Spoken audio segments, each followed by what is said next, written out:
We begin our post-match coverage with the former Black Caps coach Steve Rixon, who joins us. What a warm welcome back to the show. G'day, mate. How are you? Thanks so much for joining us. All good, mate.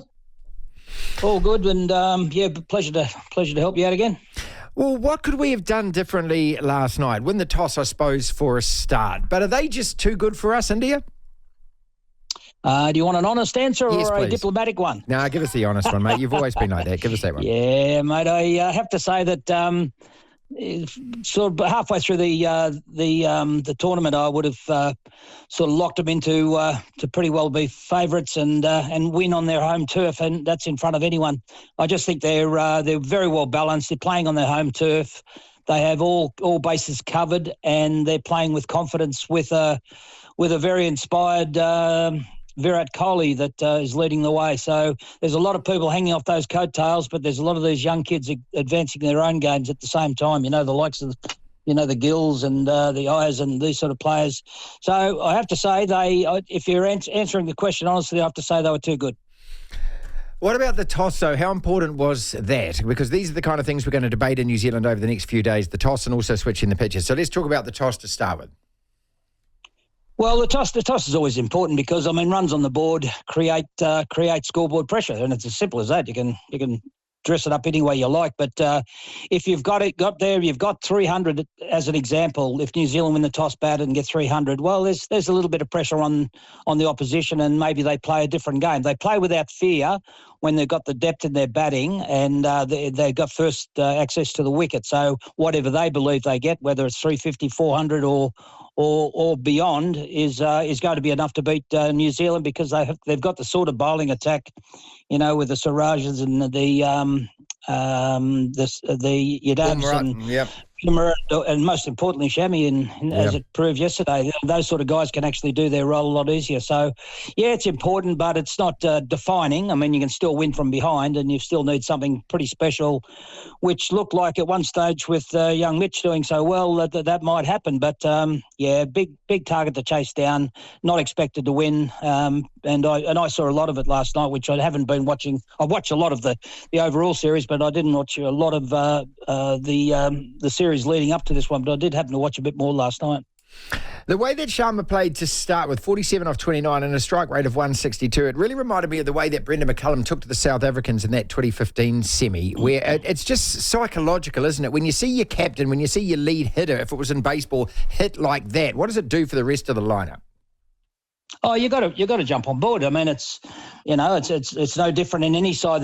Most sides have got someone like that, whether it's South Africans with the cock or whether it's the Kohlis or whether it's the Maxwells, whoever it may be. Williamson's in the case of New Zealand, but end result is, you just jump off the coattails, and it does instill a lot of confidence in the dressing room, and it just gives everything a bit of a comfort zone. The panic goes out the window, and you see it completely different as a player, a coach, or a member of the staff. So it is an important part of the game to be able to get that psychological advantage, and certainly Sharma did that for him yesterday. He was outstanding. He led the way well and truly, and probably it could have been him with a one in front of that 47. Yeah, could easily have been. Steve Rixon, former Black Caps coach, with us.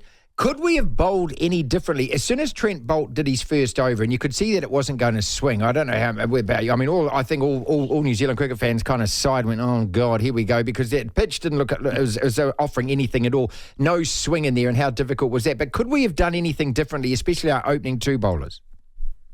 Yeah, look, only thing I do say, and it would have been hard for both of them because they both rely on swing. And what you've got to do is adjust so quickly in a tournament like that with someone like Rowett, flexing his muscle. You've got to change the pace. You've got to do exactly what Southey did when he got Rowett out, with the slower ball. That has to come into play a lot quicker than the seventh over, So to me, that's about the only thing I could see. It is an absolute belter of a track, and that was always going to be. And those sort of wickets are going to be exactly what you're going to get in India every day of the week. So unless they want differently, and that's just the way, the home series or the home team will always have it. But the harsh reality could have done. Maybe I thought they fought back a little bit in the middle there to keep it under 400, but not much.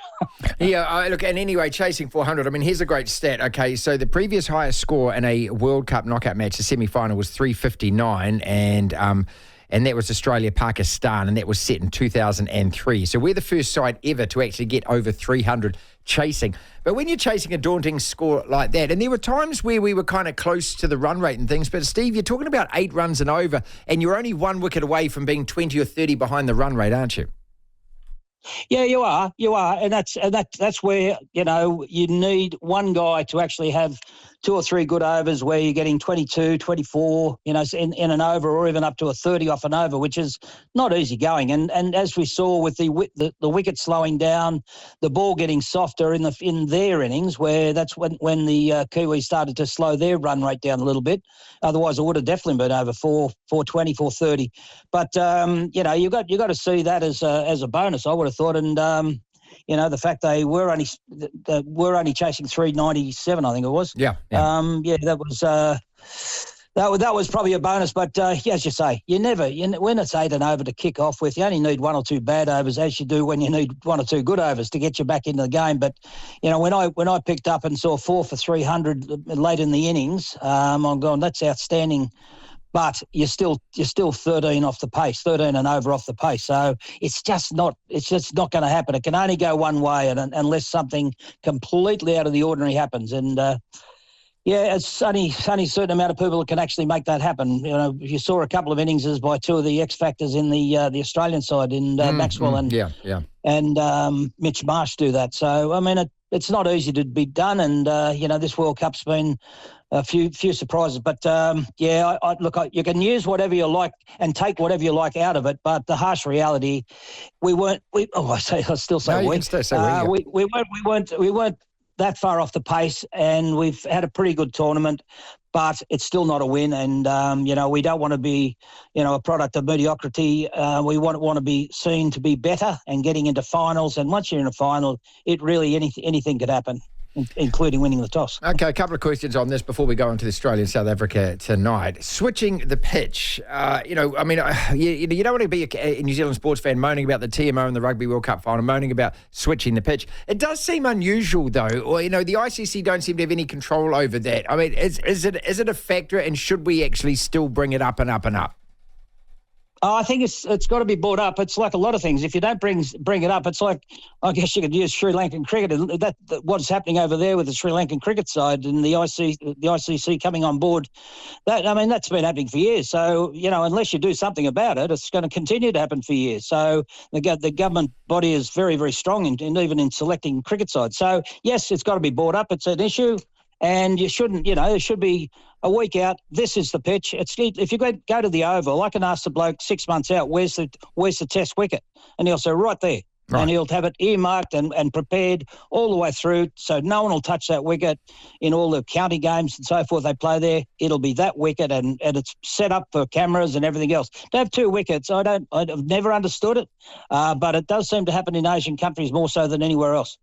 Steve Rixon is with us. So this Indian side, can they be beaten? Is it going to take them to have an absolute off day to lose the final? Doesn't matter who they're playing in it.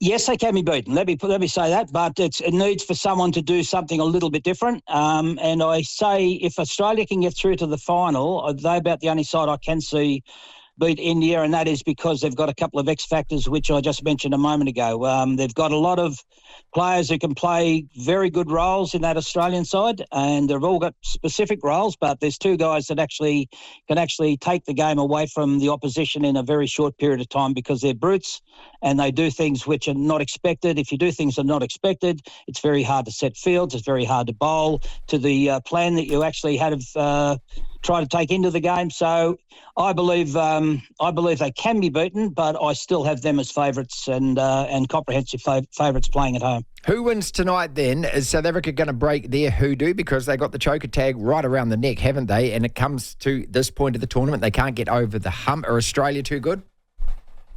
I think so, yes. And they say they're over the choking bit. Well, if you're over the choking bit, why are you still talking about it? Yeah, there you go. To me, that's all I'm hearing out of the South African camp, and that just tells me, yes, it's there, and it'll probably come to the fore tonight. Now, they've got also a couple of very, very good players who are in fantastic form. De Kock's been giving them a great start, but The Australian side are too well balanced, and they've got a good balance in their bowling attack as they have in their top order bats. They've got the impact players in the middle order, so it is well balanced. They're fielding better because they were fielding poorly in the start of the tournament. So they now got their confidence back. I think the Maxwell innings made a lot of difference to everyone's psyche in that side, and I believe that if they can get through tonight, they'll go close in winning the tournament.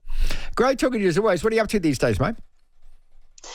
A completely different role, to be honest. We're 7 grandkids and 4 of my own children, which I now see quite regularly, which for 30-odd years I never did. Right. Running around the world, and it's just a nice thing. I don't have anything to do with cricket at this point in time.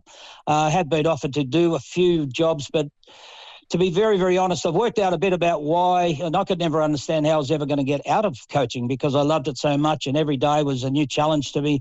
But I realised it wasn't just cricket that I loved. It was actually the ability to make people better. And unless I can believe I can make people better or teams better or cultures better, I don't necessarily want to be associated with it. So even though I have been offered a few things to do, I've said, no, look, I can't justify it to myself. They're going, well, what about us? We're just happy to have you here.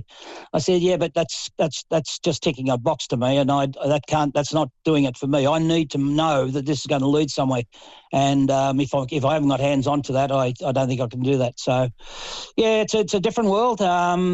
Very, very grateful for the life I've lived in cricket. It's been a wonderful ride, and I appreciate everything that cricket's given me, and hopefully I've given it a bit back to cricket. So, yeah, it's just different, I have to say. It's just a different world. It's something I keep myself active in doing other things now and all the things that I've probably not had a chance to do. So, yeah, it's I'll say different. Always a pleasure to have you on the show, mate. Thank you so much for your time, as always. No problem, Marty. All Brilliant. the best. Yeah, great. Steve Rixon with us. And I hope you remember him from the time he coached the Black Caps. Yeah. Dude, really much big fan of that guy. Always have been. Martin Devlin. You better believe it. The Platform.